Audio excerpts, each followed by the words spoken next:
Bonjour tout le monde, j'espère que vous êtes en pleine forme pour écouter l'explication de cette nouvelle leçon de conjugaison. Alors notre leçon aujourd'hui est l'imparfait de l'indicatif.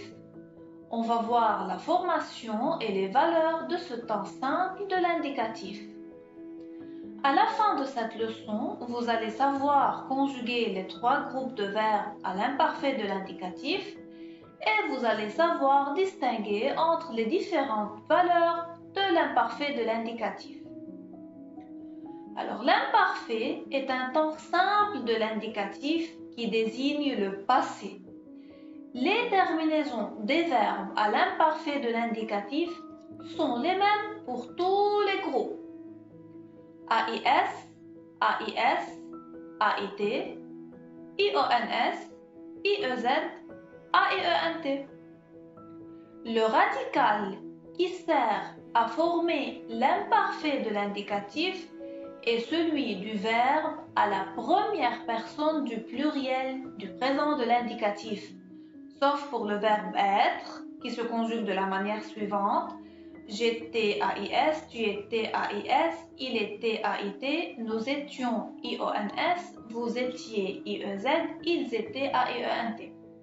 Alors, c'est-à-dire, je conjugue le verbe au présent à la première personne du pluriel, puis j'enlève la terminaison du nous et je garde le radical du verbe, comme dans cet exemple avec le verbe pouvoir.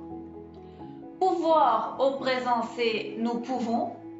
Pour le conjuguer à l'imparfait, j'enlève le ONS et je garde le radical pour, puis j'ajoute les terminaisons de l'imparfait. Je le conjugue donc de la manière suivante. Je pouvais AIS, tu pouvais AIS, il pouvait AIT, nous pouvions IONS, vous pouviez IEZ, il pouvait AIENT. Donc je fais cela avec tous les verbes sauf avec le verbe être comme on a dit avant. Mais il faut faire attention à quelques particularités. Les verbes en CER prennent une cédille devant les terminaisons commençant par A. Exemple, je lançais cédille puisqu'il y a un A, AIS. Tu lançais cédille AIS, il lançait cédille AIT. Mais nous lancions, vous lanciez pas de cédille devant le I bien sûr, et il lançait cédille AIENT. Les verbes en GER prennent un E après le G devant les terminaisons commençant par A.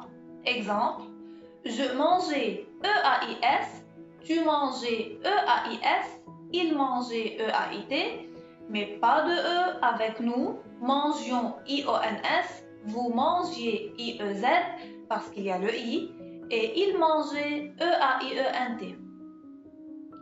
Les verbes en YER, IER, IE et NIE prennent un I avec les terminaisons des premières et deuxièmes personnes du pluriel, même si la prononciation ne va pas changer. Je dois écrire le I, sinon ça va être au présent.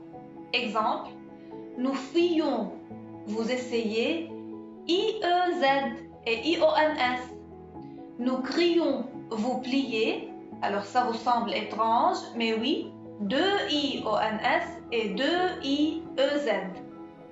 Nous brillons, vous travaillez.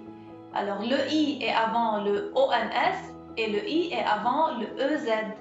Nous gagnons et vous cognez, même cas. Les verbes en guet conservent le U du radical dans toute la conjugaison. Je distinguais, tu distinguais, il distinguait, nous distinguions, vous distinguiez, il distinguait. Je garde le U avec toutes les personnes.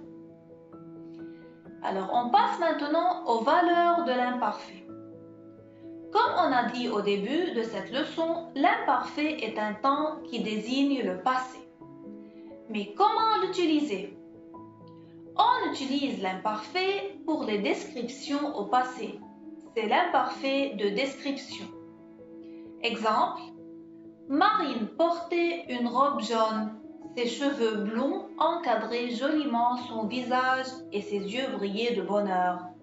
Dans ces deux phrases, Je suis en train de décrire Marine. L'imparfait a donc une valeur descriptive. On utilise aussi l'imparfait pour les événements qui se répètent ou habituels au passé. C'est l'imparfait d'habitude. Exemple, pendant les vacances, elle se levait tous les jours à 10 heures. Tous les jours montre que c'est une action habituelle. L'imparfait présente en plus une action en train de se réaliser. Il décrit donc une action déjà commencée mais qui n'est pas encore terminée. C'est une action durable, contrairement aux actions exprimées par le passé simple qu'on va voir plus tard, qui sont des actions rapides et ponctuelles. L'imparfait exprime alors une action inachevée dans le passé.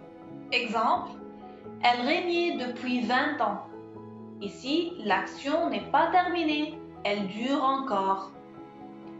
La synthèse de toute la leçon est la suivante. L'imparfait est un temps simple de l'indicatif qui désigne le passé.